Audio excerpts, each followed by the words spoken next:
We've got a flash flood watch that goes into effect at 1 a.m. tonight, lasts through Thursday at 7 a.m. for counties west and north of Springfield. This does not include Greene County, but could get extended later this week. So, of course, stay weather aware through the week. Right now, we've got showers up in Nevada, Stockton, Camdenton, up through Lebanon, Lake Ozark, Warsaw, Clinton, Versailles, basically along and north of I-44. So as you're heading out the door, make sure you leave a couple extra minutes for your morning commute and take it slow. Temperatures at 57 in Springfield, 65 in Joplin, 50 in Branson, and 64 down in Harrison, Arkansas. Today, temperatures will make it into the 70s here in Springfield.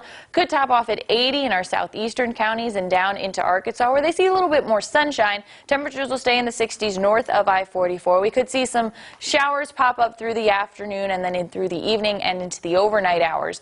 Tomorrow will stay dry in the morning, and then we'll keep a round of showers and storms developing through the afternoon, and then a round of severe showers and storms through the overnight hours. All modes of severe weather are possible for Tuesday, and then we'll have another round of severe storms again for Wednesday, with shower chances sticking around for Thursday.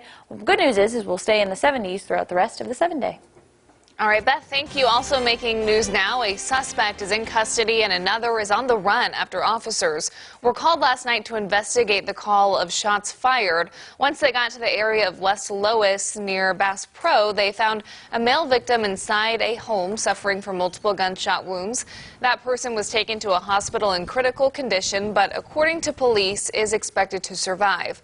Officers used multiple canine units to track the suspects. The cause of the shooting is unclear right now, but officers believe it was an isolated incident. Nearly 60% of teens have personally experienced cyberbullying, according to a recent Pew Research Center survey.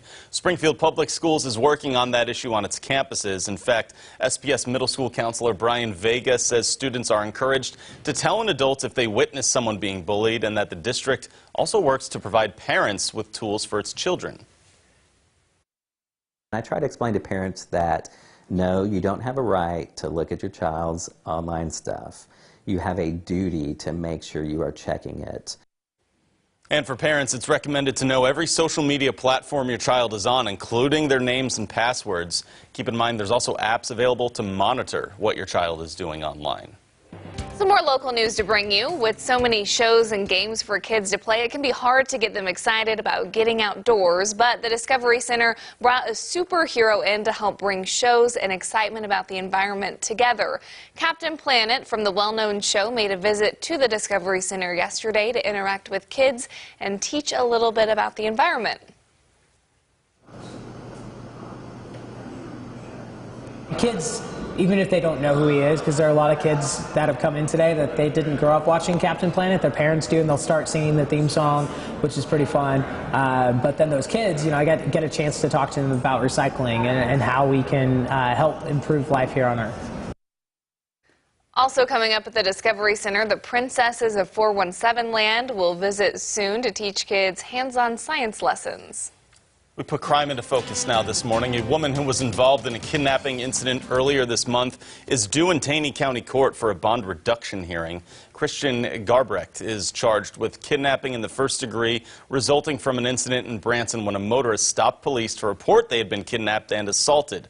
During the investigation, authorities learned that the victim grabbed a knife and cut one of the suspects. The victim was able to flee, and Garbrecht is currently held in the Taney County Jail.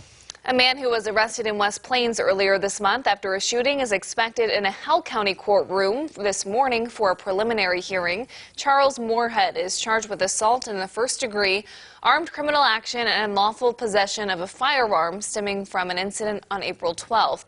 That's when a man was shot in the torso. According to a witness, the victim had just arrived at a house in West Plains when Moorhead opened the door and shot the victim.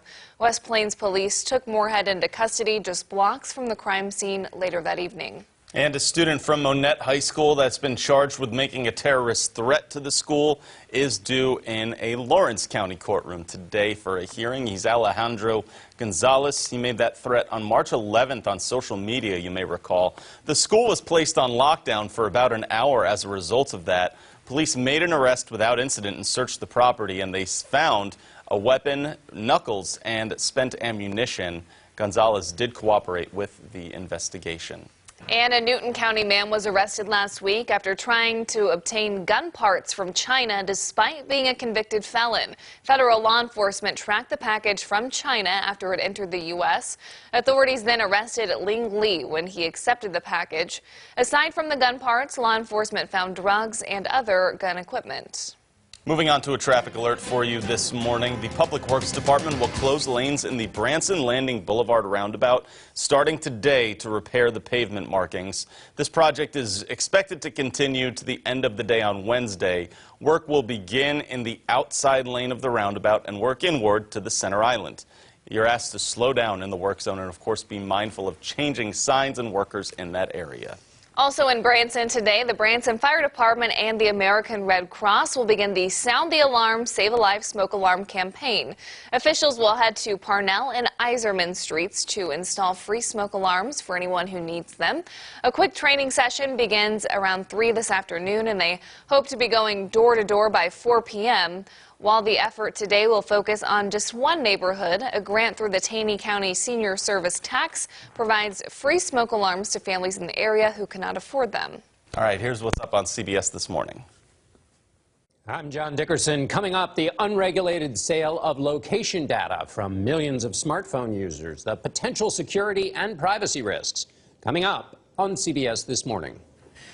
A few trends happening on Google as well. The first one is that zinc fire in North Carolina we told you about just a few minutes ago. A mandatory evacuation is in effect after a fire at a recycling plant happened Saturday, and they have not been able to put it out. It's still burning. Thanks. So it's the air quality they're concerned about. About a half-mile radius was evacuated for residents there. It's near the North and South Carolina border, and it's sulfuric acid that they're worried may be in the air. So no kidding. That's a developing story. And then CBS This Morning is also following a story about that synagogue shooting that happened in Southern California. We know one person is dead from that shooting over the weekend. 3 others were hurt, and they do have a suspect in custody who turned themselves in. It's a 19-year-old. Yeah, he gave himself up, apparently, so they're still looking into that. That investigation's still happening.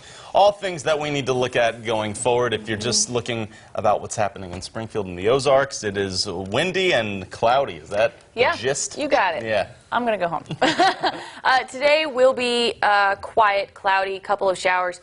Tomorrow, we wanted to pop this up. Tomorrow night into the overnight hours, there is a chance for severe weather with all modes of severe weather possible. So I want you to have a plan in place now, have a way to get warnings. We do have another chance at severe weather for the day on Wednesday with showers keeping around for Thursday. Busy week weather-wise, so thank you, Beth. We appreciate that. Thank you for starting your week with us here on Daybreak, everyone.